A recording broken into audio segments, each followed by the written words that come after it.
Welcome back, everybody. We all here at the Charger Report hope you all had the merriest of Christmases and got a lot of sleep or whatever it is that you enjoy over the break. But now, we're back. And what's a better way to get reintroduced to the educational routine than a quick rundown of the current happenings from around the school? I'm William. And I'm Brooke, and this is your Charger Report for January 13th, 2017, Friday the 13th.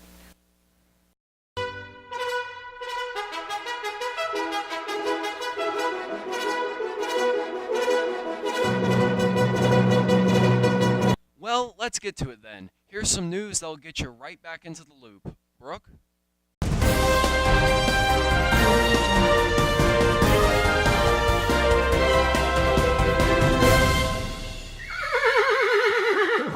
We have all been anticipating and waiting for the snow to hit Bullitt County, and have sadly been let down each time. But luck has finally struck. We have recently been gifted 2 long snow days, letting us stay home and watch Netflix. We may have not gotten a white Christmas, but we appreciated the extra week. Many students have raved about how excited they were for the snow days all over social media, but there are a select few that have complained about getting out of school in the middle of summer. Not to worry. Our makeup days are February 17th and March 17th, so we are still on schedule even with our 2-day break. One of Bullitt East's greatest assets is its many different opportunities for students to obtain college-level learning. AP and JCTC dual credit classes are the most prominent examples within the building, with participation at an all-time high.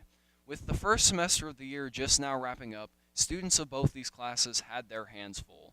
Students could be seen roaming the halls like zombies, with the same hunger for brains, just in a less literal sense. This was due to finals, which in the case of JCTC actually marked the end of the class. The first semester of JCTC officially concluded the last Sunday before winter break.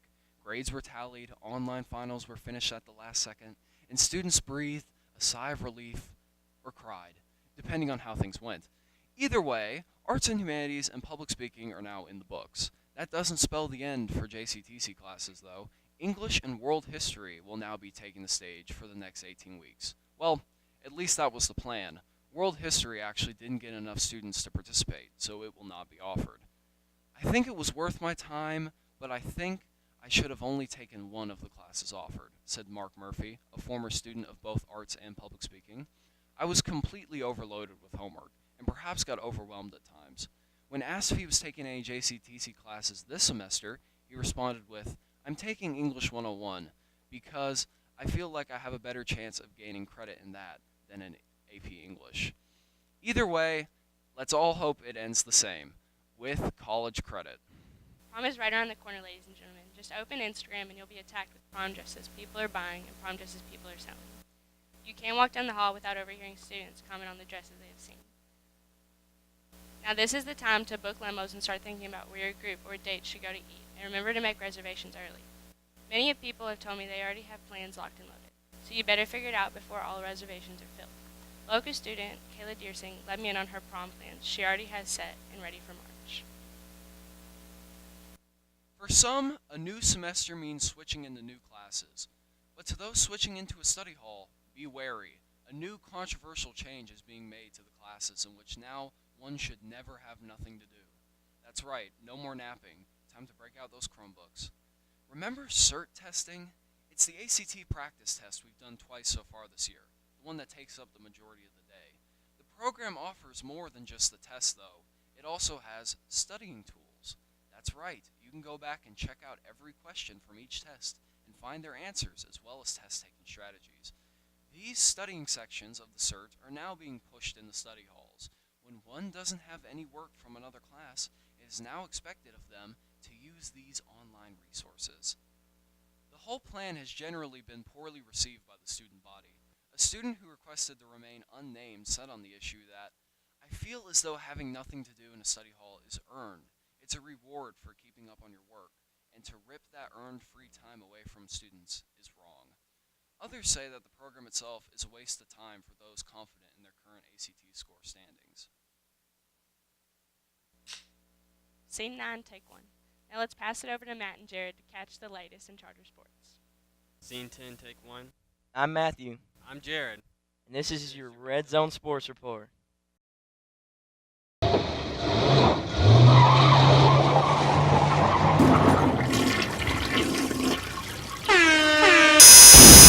Lady Charger basketball team was very busy last weekend. First, they traveled to Fern Creek on Friday night for a 66-58 victory over the Lady Tigers.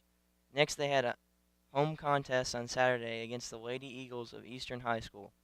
This resulted in a very legitimate victory over a very good Lady Eagles squad. The final score was 68-58. Their record is now 13-4 after impressive performances in tournaments over Christmas break.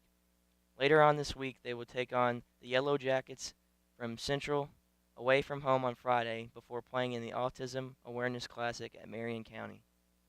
A top 25 matchup happened last Friday where our very own 16th ranked Chargers took on 5th ranked Fern Creek Tigers. The Chargers came out aggressively in the first half and led by a score of 30-23. Let's take a look at some of the highlights from the first half.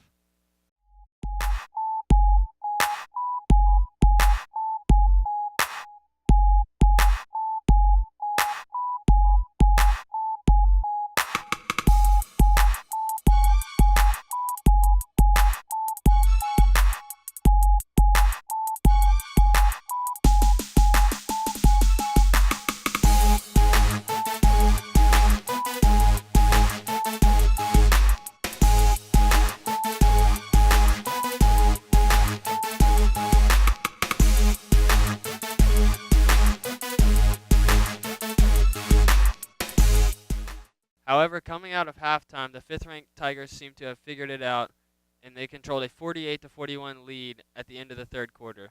The Chargers gave it all they could, but they came up short. The Tigers got the victory with a score of 64-54. Tuesday night was the NCAA College Football Playoff National Championship game. This year's contest was a rematch of last year's game, which matched up Alabama and Clemson. The outcome of the game was an instant classic for all the fans. Clemson cut Alabama's lead in half when they scored to make the score 14-7 before halftime. Alabama came out of halftime strong as they took a 24-14 lead going into the fourth quarter. However, Clemson was not shaken.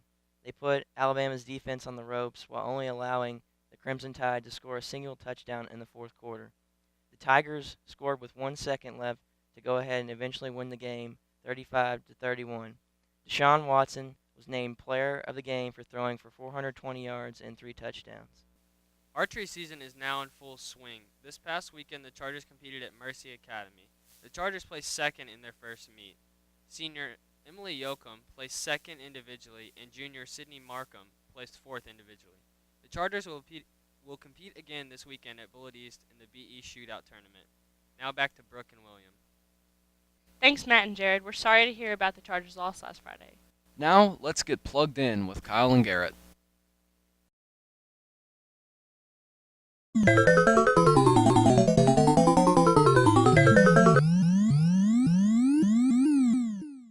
CES is happening this week, and you know what that means.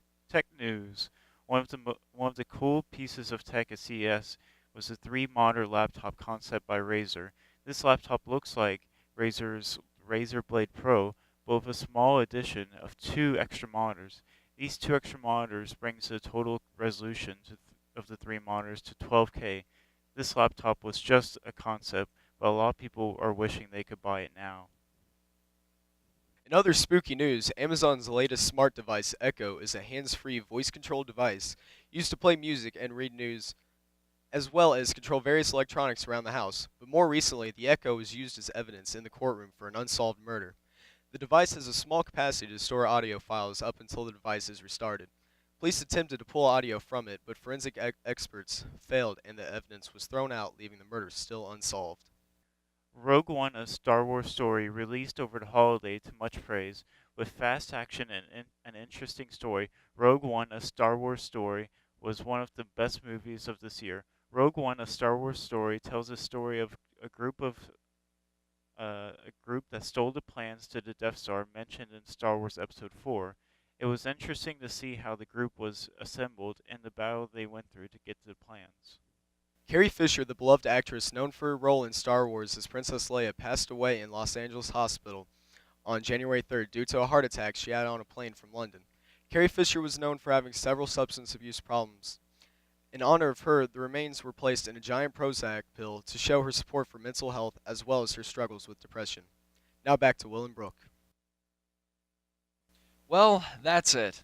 We hope you all feel right back at home at good old BE. I'm Brooke. And I've been William. See you all next time, or just in the halls or whatever. Go Chargers!